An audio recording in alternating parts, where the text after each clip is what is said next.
I remember the night I first told them. My voice trembled, but my conviction was unwavering.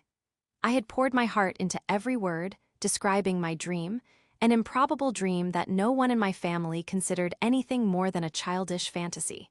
They looked at me as if I'd announced I planned to walk on the moon with a pair of sneakers and a hope. My father's brow furrowed, his voice heavy with disbelief. "You're serious? You want to do asterisk what? That's ridiculous. You're wasting your time. Don't embarrass us."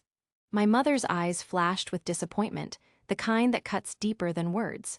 My siblings snickered behind their hands, whispering about how I'd never succeed, that I was chasing something so far out of reach it was laughable. From that moment, I knew what I was up against.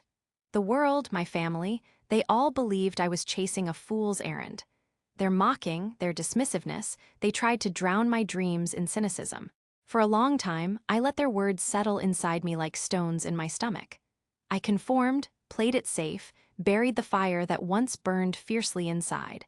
But something refused to die. A spark ignited every time I pictured myself standing on that stage, holding that trophy, making those dreams real.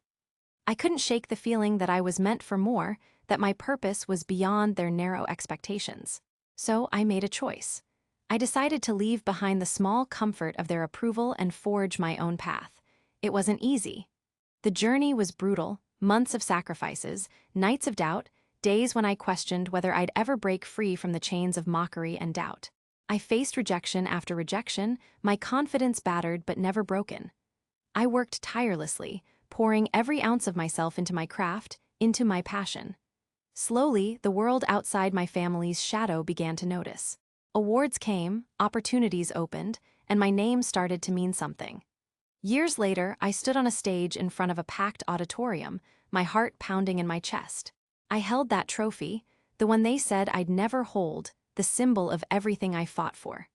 My eyes welled with tears not just for the victory, but for every moment I had refused to give up, every time I had proven them wrong. And then I returned home. The house looked the same from the outside, but the air felt different, charged.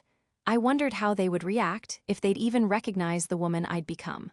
My heels clicked on the driveway as I approached the door, each step echoing with the weight of my journey. I took a deep breath and pushed it open. Inside, silence greeted me.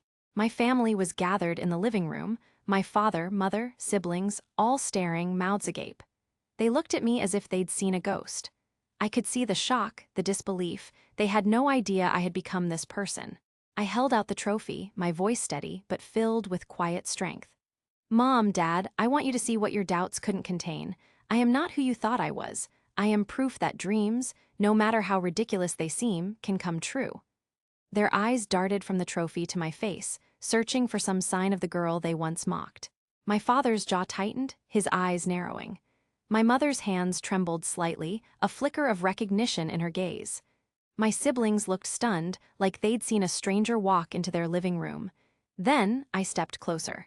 I looked each of them in the eyes, the shame, the skepticism, the regret that I knew they carried deep inside. "I left because I believed in myself," I said softly. "I worked harder than anyone said I could. I refused to let your words define me. And now I stand here, not just as a winner, but as a woman who refused to be crushed by doubt." The silence stretched thick, heavy with unspoken feelings.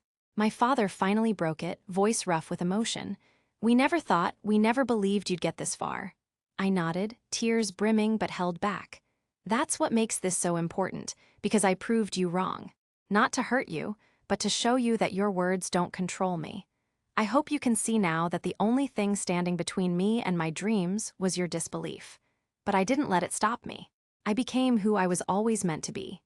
In that moment, I felt a shift, a quiet justice that burned brighter than any trophy. I had come home not just victorious, but transformed. I had turned their skepticism into silence, their doubts into applause. As I turned to leave, my mother reached out, trembling hands clasping mine. Her eyes shimmered with tears. "We were wrong," she whispered. "We should have believed in you from the start."